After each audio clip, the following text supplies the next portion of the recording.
Update lang ako guys. Paano ko kahit 1 hour.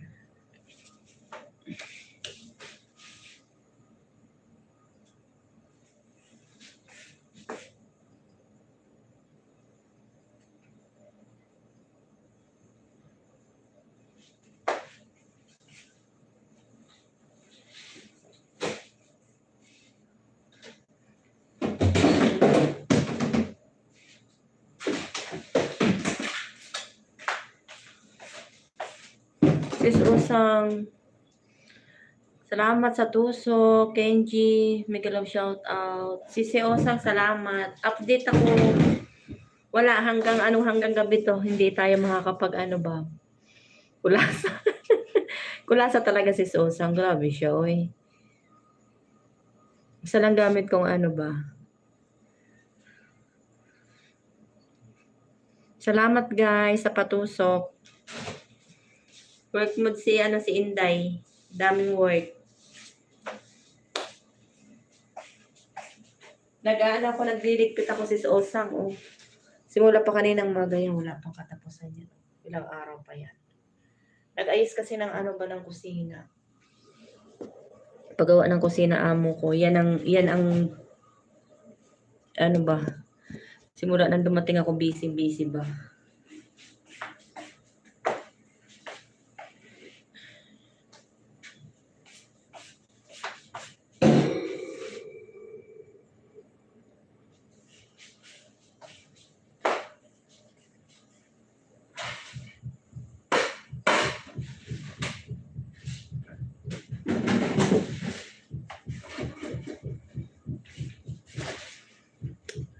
Si Melina, mega love shout out. Thanks for coming. Dinis si Inday. Salamat sa pagpunta. Si Melina, salamat.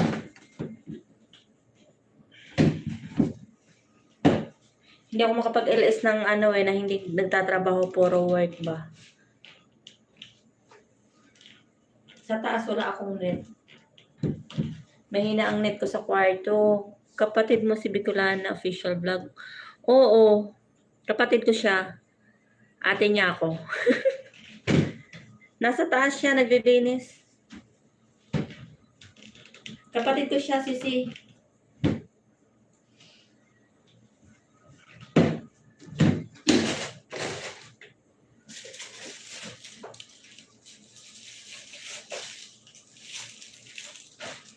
Hindi kayo magkamukha. Hindi ba? Ganun talaga.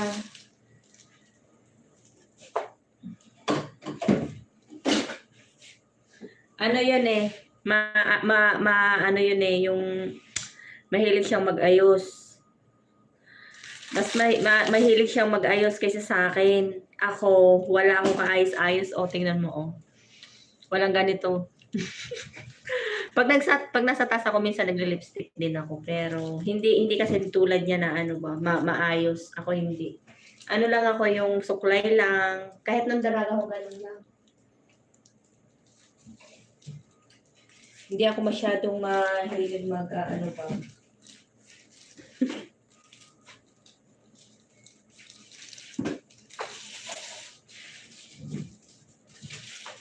Salamat sa pagpunta sa Silihan.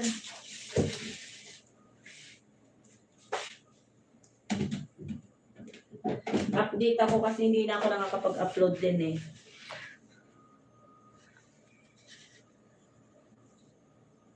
Mas maganda ka pate kahit di mag-ayos. Di nga. Salamat. Hindi ako madala akong mag-ayos. Matanda. Asa na yung ano ko sa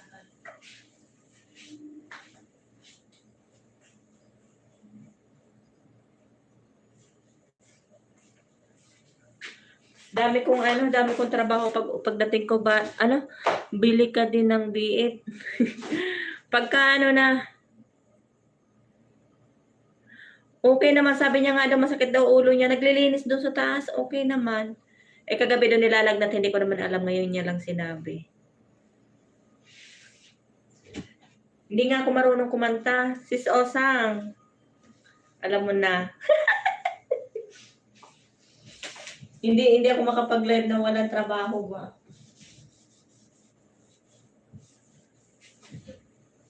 Anuhin ko kahit isang 1 hour lang para may ako update.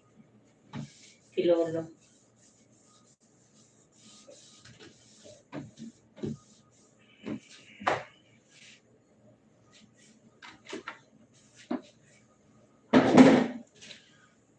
Magaling si Jen, kumanta, maganda boss. Oo.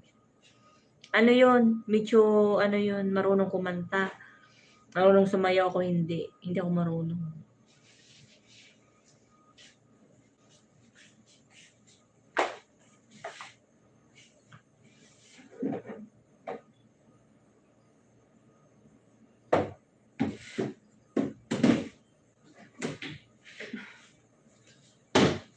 Tayo kasi lalo may BH siya.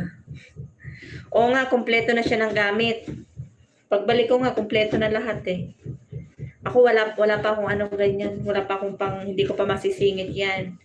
Lalo ngayon may college ako. Marami akong gastusin, kaya hindi ko pa hindi ko pa afford.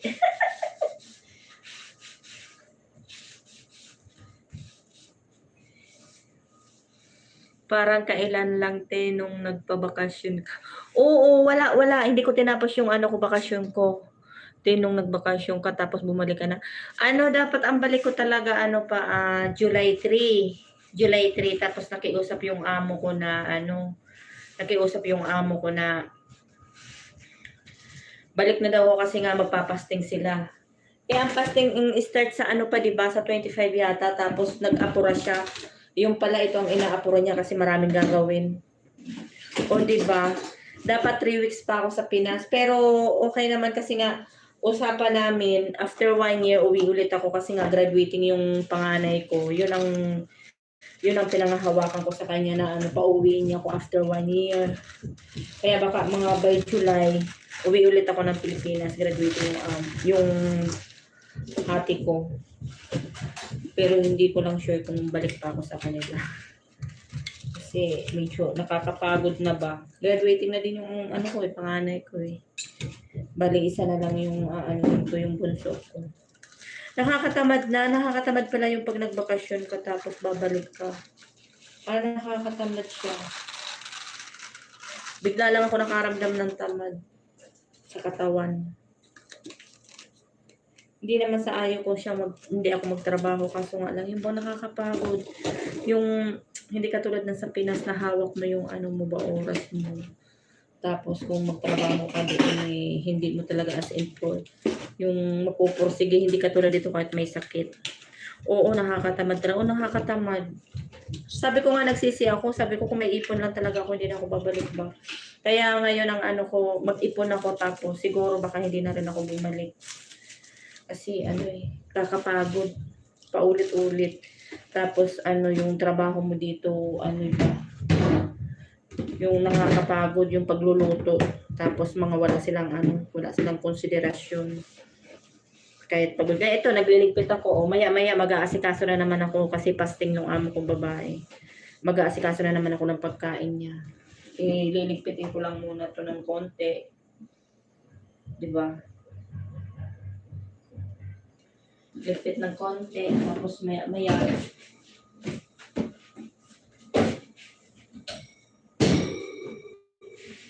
Mamaya, yung kung ano yung fasting siya eh. Ang itim ko. Guys, patusok guys sa nakapin ha. Salamat sa inyo.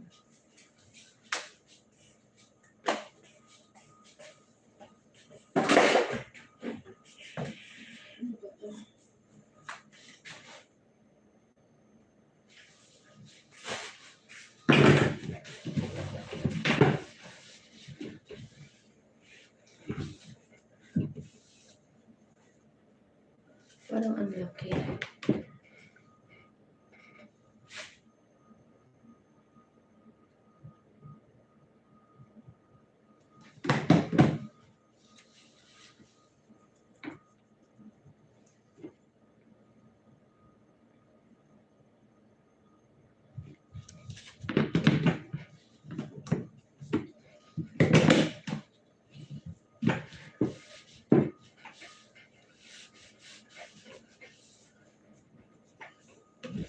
Tama ba yung pinaglalagyan ko? Dito lang yung time kong mag-LS ba, yung nagtatrabaho. Wala pa akong ano sa taas kasi. Hindi pa kaya ng aking net.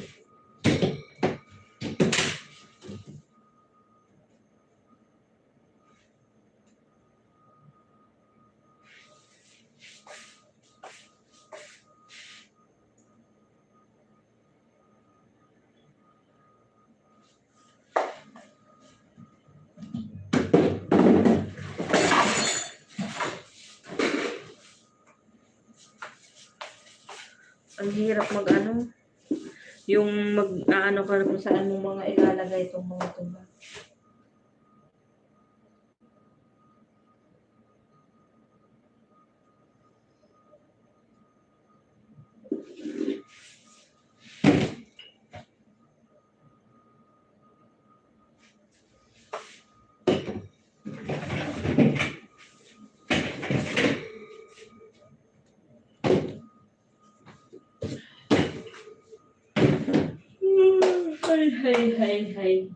Hay.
gusto mo sa Pinas?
Thirty minutes na lang ako guys kasi anuhin ko yung anak ko may message eh. Anuhin ko try kong tawagan.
Mag-ano nga muna ako guys kasi nag-ano yung anak ko ba.